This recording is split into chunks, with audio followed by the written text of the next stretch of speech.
punya hil setting evangelist nu to ke yong hi de banga changa kong ke man thelo na so tin tai ji chen hil setting za nam phat au men na clarification za nam phat kan bol le hin tin a chong thi lam pi na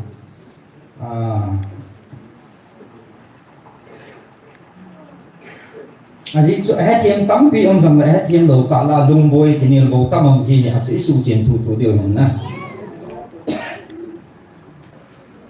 awan te la ko ta kha ne chia ging ging je min je tu ni chong lam ta hin chen na kan nei ke de he ama sain evangelist nun dam e chang yam kha na hil chen ta en e ji he na na na mu deu hin na ni cha lim ana viral he a en le lu thì một lâu đi hè nhiều vẫn là RSS BJP vâng họ tự chụp rộng hè thì cái tàu vẫn tỏa hè cho lại xem cái ministry này nó sao mà thì chỉ chú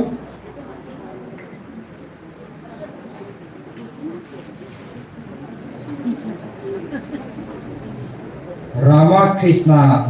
mission ho he ben na ichi chu amo ipi itabang mission he wang khol chil na ka nei de ko en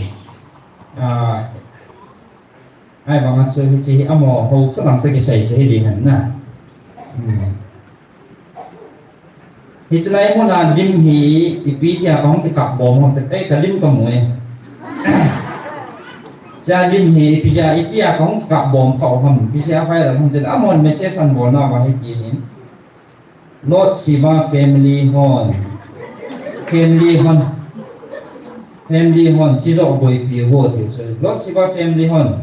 chi zo boi pi ho GMF dia su Ram Krishna mission in a sponsor hi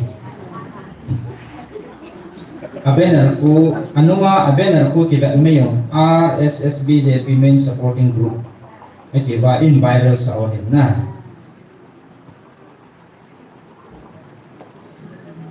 amo hen ipi ato hon ti hi ke hon jong hi chanyam kamen khol na yong kanei di ko vin jong na amo ho sa khol ang ta ki se chu na tong mission khat hi diu bin sile ti isu pi ho amin jong hi kamel chi zo ta pon apum he so chen ta tang phul ho senapati langa ho gam dang dang na tong ho amo hen ipi pia mo ni chi ling ane online ane hom fa ko men amo hen anh tui hoi wa amo gai na noi ha manipur he tu lam bo lo hen ni si amo mi sam chi kam te na la yang hong lo na pi no hi mi tha sam ho ki thu pi ding ti chu ha sa gan thi ho na ki thu pi na hong ne wa ban ban an chut wa itabang bang ministry ma itabang ha sagan themam chilpha bol na ding ai mon an chu pheiwa an kol le wa le hichrai mo jong hin tibukim lo ministry GMF DI ki khat gospel ministry for disabilities India ta sa tibukim lo ho ke loi pom na khat au me ti a het phat ma simian so wa a hung vil thei di ho nong ti wa ki thu pi na tong nei thei di ho ma ti hung thei pu rin na ti ki thei lo ne men chil pha ka bol no me na gan thi ha sa ka ki thu pi no me ne lo cha lo ho ka ki thu pi no me hong ti chu hong lu thei pu na ti ki thei lo he e vil no me na hong vil thei ni lo ha ho bung le ma ra ho bung ta pi na hong vil ven personal lai hong vil lo za ma me chil pha bol no ho DCP pa na hong cha ko pau chin ma na hong a ai là hồ cũng để rồi mình không á aswat ta chỉ lockdown mà sang ngày tận nè so này tận bạn này film star rồi không so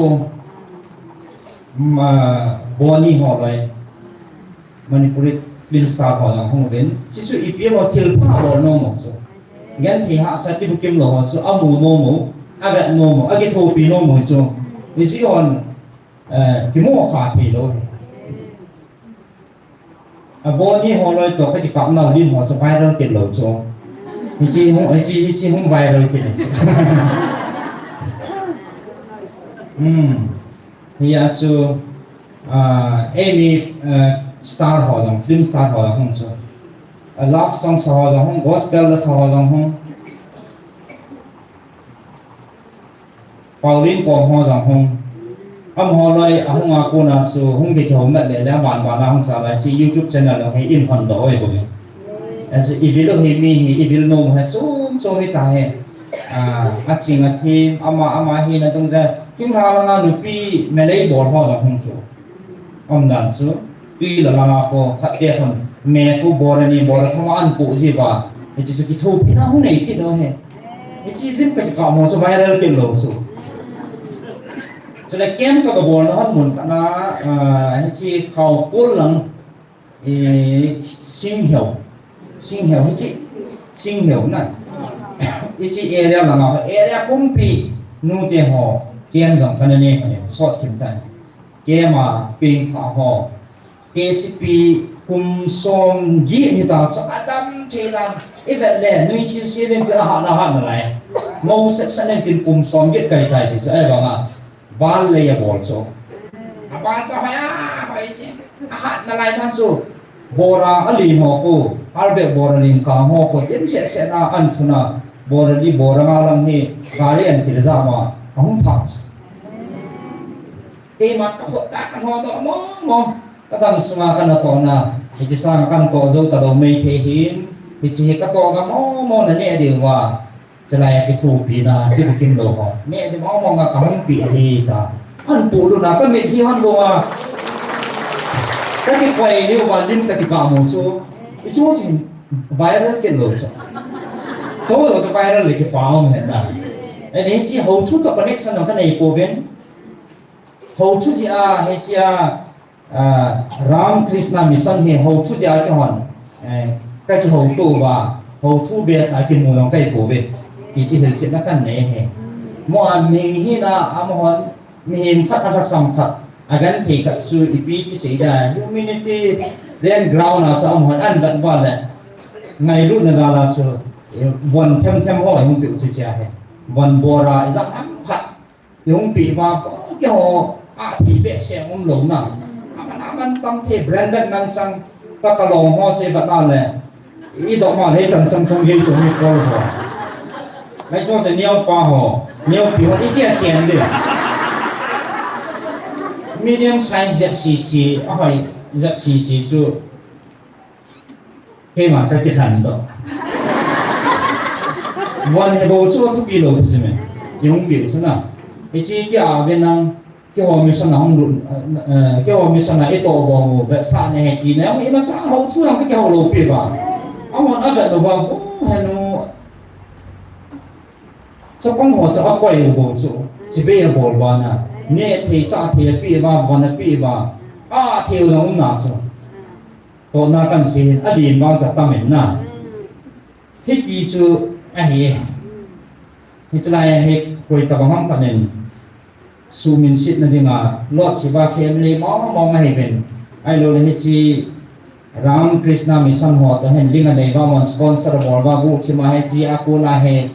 siba ho long he hong lang lu na hong ki khon an su tu ba le ki tu sa na ha ho chu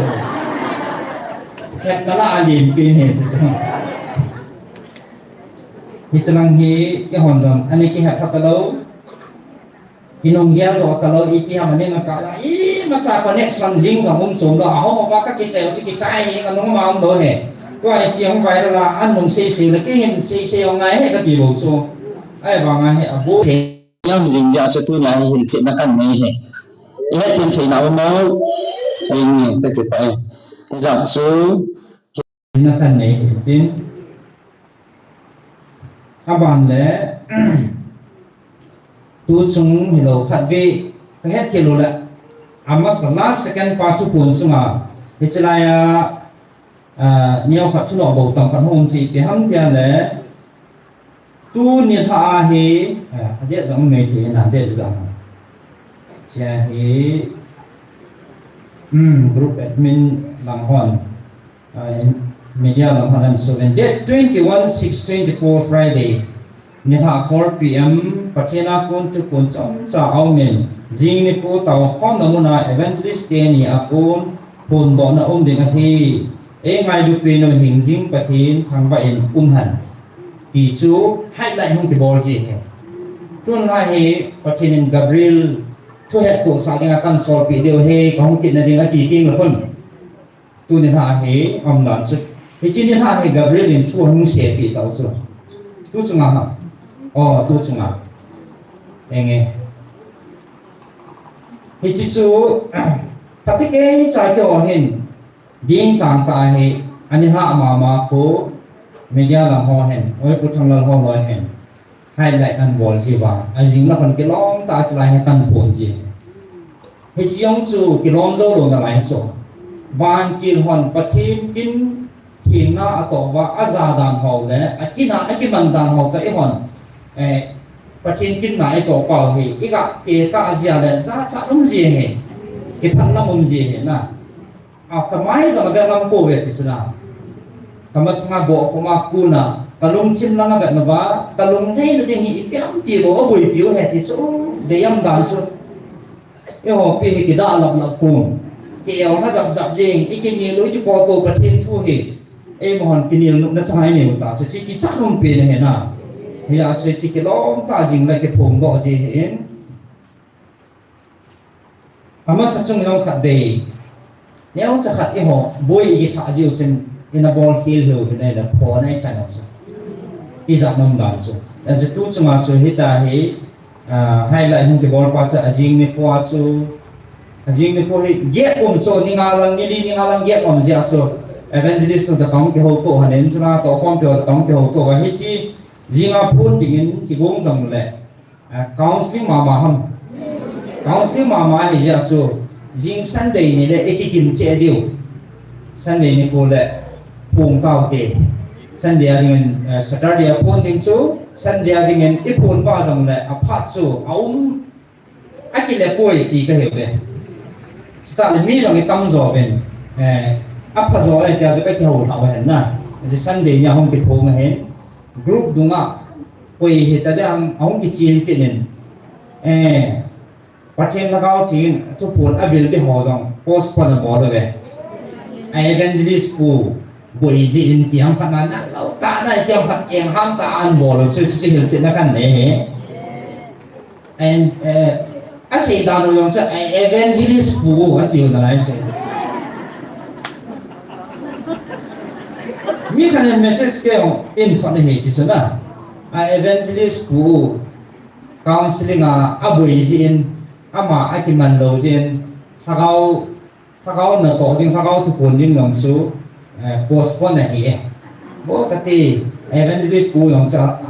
nó cao thiên sang này thu pi ra tai tia ko message an viral sau so